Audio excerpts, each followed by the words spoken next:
All right, so let's jump right into it. In this particular conversation, we're talking about urban core development, but using community relations to get goals done and tasks. In this particular case, we're talking about former client on-site environmental, and let's jump into this study. And so, of course, we're going to talk about the project overview, challenges and objectives, strengths, weaknesses, opportunities, and threats, uh, problems as well as solutions, as well as the results and how you can get in contact with us. So just some fun facts about the overview of the project. So the goal of this project was to relocate a waste management site from one current location to maybe about 2 miles down the road to another location, predominantly in the same community and predominantly in the same district at the local level.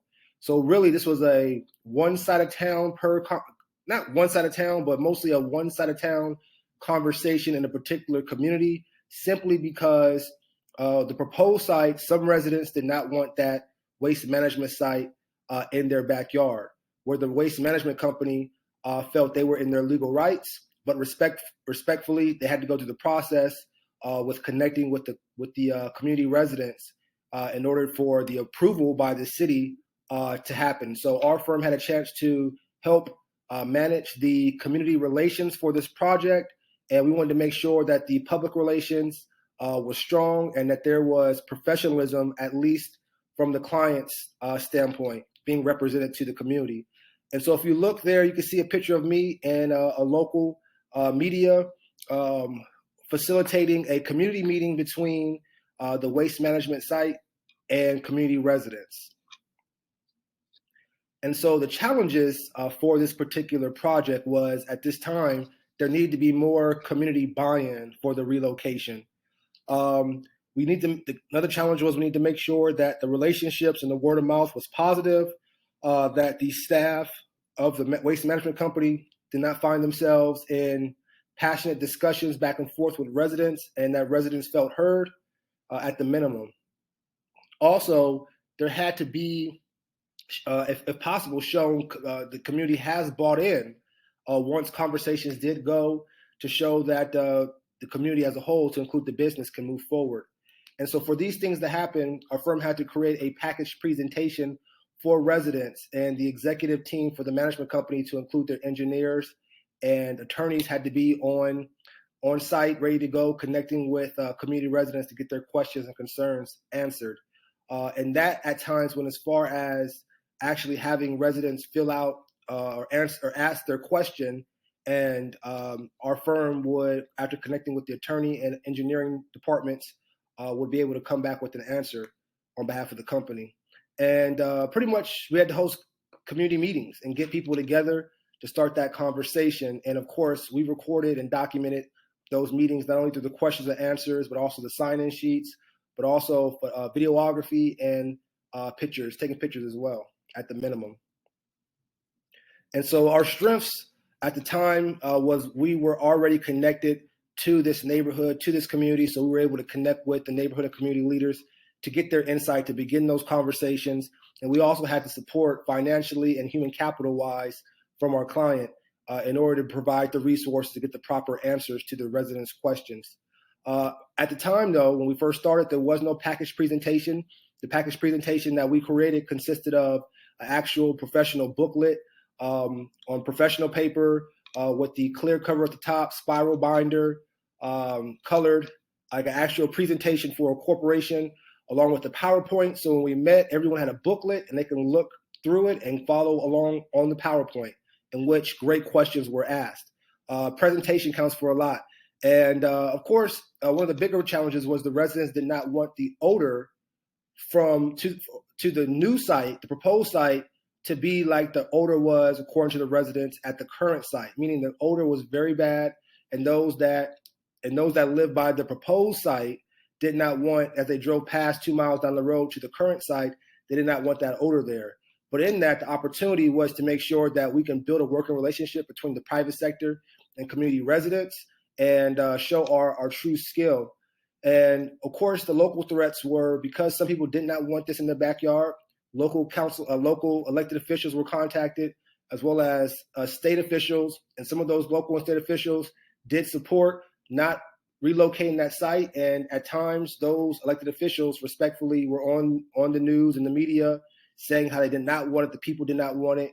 And so that definitely, just made it a little more challenging because people elected officials for a reason, respectfully. And so again, the problem was some of the residents did not want that site to be relocated due to a new neighborhood. The relocation did not stand well with the current elected official in that site. I mean, that oversaw that district. It was an election year. And so it was definitely something that could be used against the elected official of that district as far as why, if residents did not want that site to be relocated, why that council member did not need to be voted back into their position. And naturally, the problem was just making sure that there was the negative public relations was down to a minimum. The negative word of mouth was down to a minimum as much as possible. So some of the solutions, especially when it came to relocating the environmental facility, was to host community meetings, to provide questions and answers during the meeting. If the meeting was getting ready to end and there's more questions, our firm made it a point to have residents fill out a form in which their question or questions were asked on the form, and we let the residents know that we will get back to them with an answer within 3 business days after connecting with the engineers and the attorneys.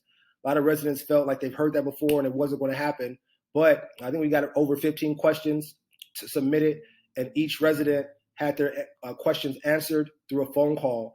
And residents did say that they were very surprised and pleased that they received the phone call, thus helping to build at least the start of a working relationship. And of course, we did have booklets and captured footage so that we can leverage in the future. Another solution was technically based upon the attorneys and the behind-the-scenes powers that be, there was a legal right for the relocation, but of course, residents have an opportunity to speak their piece. And the engineers did do a great job explaining that the new location would be buffered as far as distance between the site and the street, a certain amount of yards, hundreds of yards, as well as there's a buffer in between the site and the neighborhood, a certain amount of yards. And the company did state that the site was going to be modernized, an indoor operation where the odor will be sealed, and that buffer of distance to where the smell will not be an issue. But of course, residents have every right to not agree with that. Also, when it came to the local council member and possibly the disconnection there, we wanted to make sure that the professional presentation was there, that our firm was being respectful, because that helped all parties involved. And to combat the negative public relations, again, we just want to make sure that as a firm that we listen to the residents and we're transparent in delivering the information from the residents to the company, and the company delivering the message back to the residents with transparency. And then, of course, we wanted to capture and collect as much information from residents as we could. So going to the community meetings, there was a sign-in sheet, as well as, of course, folks that had questions. They were able to submit a form with their contact information, and we were able to build working relationships with these residents. Of course, some all did not agree with the relocation, but respectfully, as a firm, our job was to present a package presentation to give the residents an opportunity to receive information and to ask questions. At least that communication process was there. So the results ended up being that the residents were heard and questions were answered, no matter how challenging the situation was. And the facility did end up getting approved to be relocated.